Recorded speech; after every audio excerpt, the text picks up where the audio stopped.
Molière, vous avez épuisé votre... Aux candidat ministre. Aux la question à Souka. Aux candidat. Aux candidat ministre. Madame là au fond, Madame Chancela. Passez le micro. Madame Chancela. Merci beaucoup, Madame Tina Salama.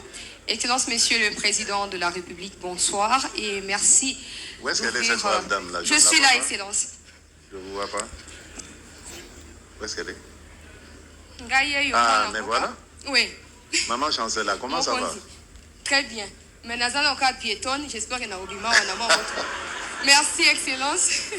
Yope, au monde de Mozo Luka Kindoki. Baloba na litoi. Excellence na tondi botondi penza na libaku pesi biso protoko makati na esika. Personnellement, ces genres d'activités me touchent quand je vois d'où je suis venu et d'être en face de vous aujourd'hui, je vous remercie infiniment. Alors, vous parlez des sanctions américaines. Les accords ont été signés au mois de juin. Au mois de décembre, les accords ont été entérinés. Au mois de mars, les sanctions sont tombées contre l'armée rwandaise. Quand est-ce que les troupes rwandaises quittent notre pays? Nous sommes fatigués. Et alors, en 2022, au mois de novembre, vous avez reçu ici à la présidence M. Azarias Ruberwa, M. Nyarugabo et d'autres hauts cadres de la communauté Banyamulenge. Ils ont demandé la protection particulière. Et vous leur avez promis, vous leur avez donné des garanties en disant que vous serez là pour eux. En 2023, j'ai couvert les procès Mwanga Chouchou. Quand il a été arrêté, j'ai couvert ça jusqu'à la fin.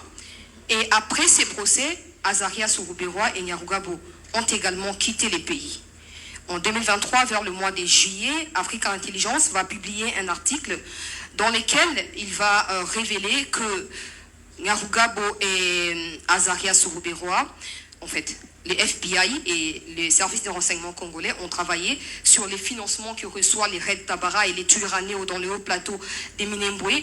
Et Azarias Ruberwa et Nyarugabo ont été cités. Aujourd'hui, Nyarugabo fait partie de ceux qui déportent les frères Banyamulenge d'un coin à un autre, tout en les instrumentalisant, comme le ministre Mouyaya aime le dire.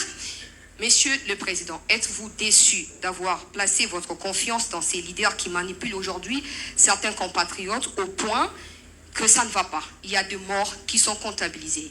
Des fausses communes sont découvertes également à Ouvira après la récupération par nos forces de la ville d'Ouvira.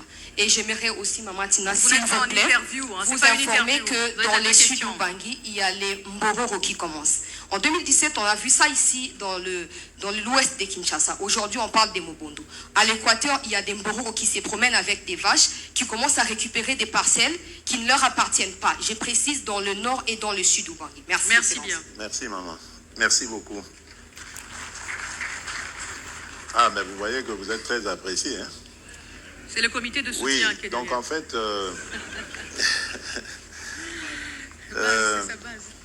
oui, je crois que je vous l'ai dit. C'est comme si je savais que c'est comme si je savais que vous alliez poser cette question, mais je l'ai dit avant, en temps non suspect.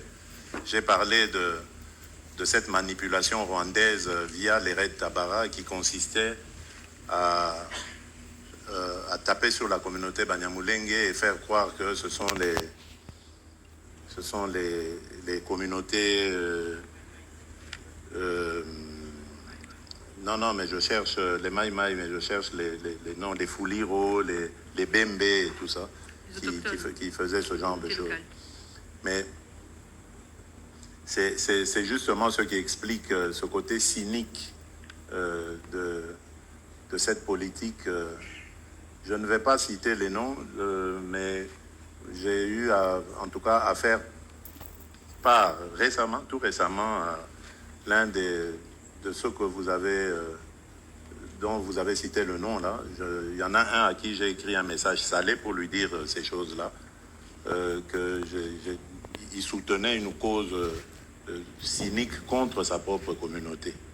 Et il faisait croire, il crie au voleur alors qu'il sait qui est le voleur. Et je sais pas, c'est tellement bas, je n'ai même pas envie de commenter ça. Je préfère laisser ça. Mais croyez-moi, nous sommes en train de faire des efforts pour amener la paix. Et c'est peut-être ici l'occasion de le redire, et je le redis encore haut et fort. Les Banyamulenge sont nos compatriotes congolais. Je ne tolérerai pas qu'il y ait de la discrimination sur cette communauté. Je la défendrai comme je défendrai toutes les communautés de la République démocratique du Congo de la même manière. Je viens d'ailleurs d'envoyer un de mes conseillers, mon chargé de mission, qui est Munyamulenge. Moi, j'ai un Munyamulenge dans mon cabinet, qui revient de mission, une mission périlleuse. Et il est allé, je crois que vous avez dû voir ça à la télévision, parce que moi je l'ai vu à la télévision, aux infos.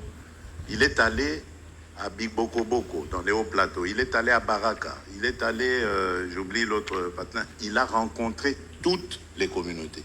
Banyamulenge, Bembe, Fuliro, Bavira, les Bachi, tout ça. Il les a mis ensemble. J'ai vu les images.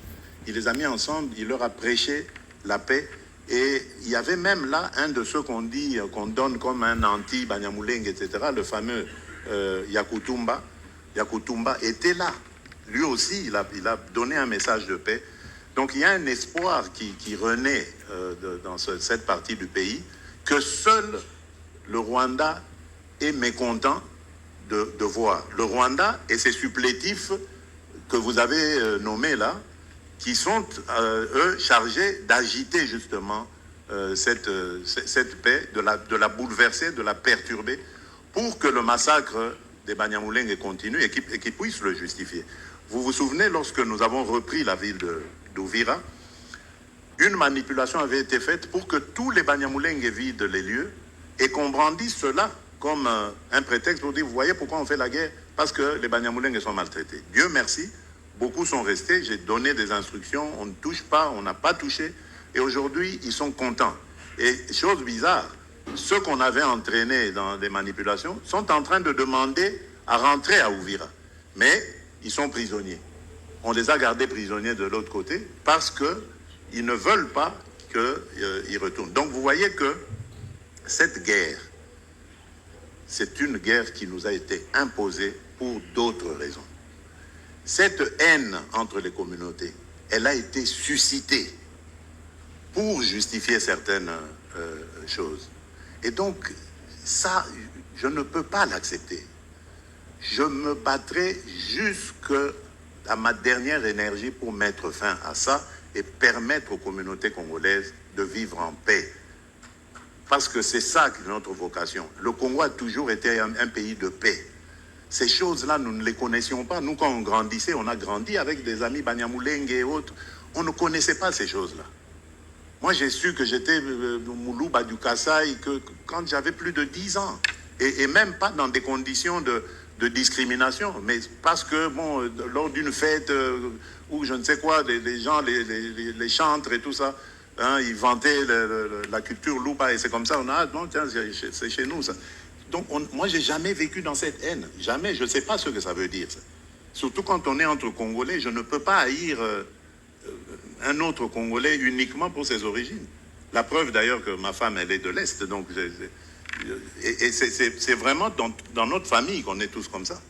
Aucun de mes frères n'a une femme Louba. Aucun.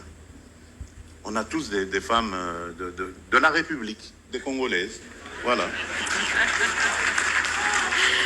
Donc, vraiment, c'est vraiment des choses que je combats et je combattrai toujours. Alors, sur les elle a posé la présence question, des Mbororo et puis sur le départ des troupes rwandaises. Pour les Mbororo, maman, apaisez-vous. Le VPM intérieur avait reçu mission. Je crois, je ne sais pas s'il peut nous dire 2 mots sur ce qui a été fait quand je vous ai demandé de mettre une commission en place et de savoir ce qu'il y a.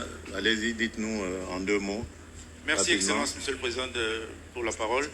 La commission est prête, elle est fin prête. Nous avons fait la demande des fonds. Vous avez ordonné au ministre des Finances de libérer les fonds. Je crois qu'avant la fin de la semaine, s'il peut le confirmer, les fonds seront mis à disposition. La commission va se charger dans un premier temps de se disperser dans les 4 provinces concernées par la présence des Mbororo. Nord et Sud Ubangi compris. Nord, Sud Ubangi, Haut-Ouélé, Bas-Ouélé. Okay. Pour les identifier, les recenser, les personnes et les bêtes. Et la commission est composée, elle est multiservice.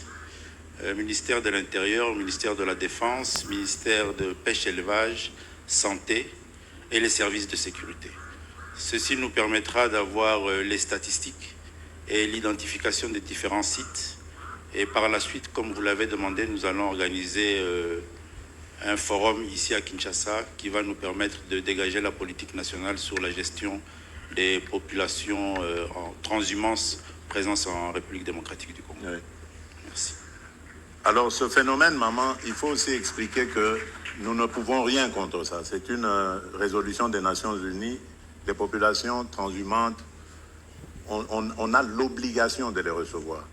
Mais nous n'avons pas l'obligation de subir leurs lois. C'est ça que nous voulons juguler et mettre nos populations à l'aise. Parce que leurs bétails vont brouter les propriétés agricoles de nos compatriotes et c'est ça qui génère des conflits. Donc nous sommes en train d'y travailler. Je crois que ça va aller. Et la dernière, c'était... Le départ des troupes rwandaises de nos territoires. Bon, ça c'est encore ce que je disais tout à l'heure. Il n'y a que Dieu qui sait ce qui va se passer. Ce qui est vrai, c'est qu'ils continuent de renforcer leur position. Je crois que vous le voyez même à travers les réseaux, en tout cas les renseignements que nous recevons, c'est qu'ils continuent à renforcer leur position. Nous le faisons constater évidemment à la communauté internationale d'une part, et d'autre part, nous prenons les dispositions nécessaires pour parer éventuellement à toute aventure qu'ils oseraient mener. Nous attendons. Si vous le permettez, Monsieur le Président, on prend 3 ou 4 questions.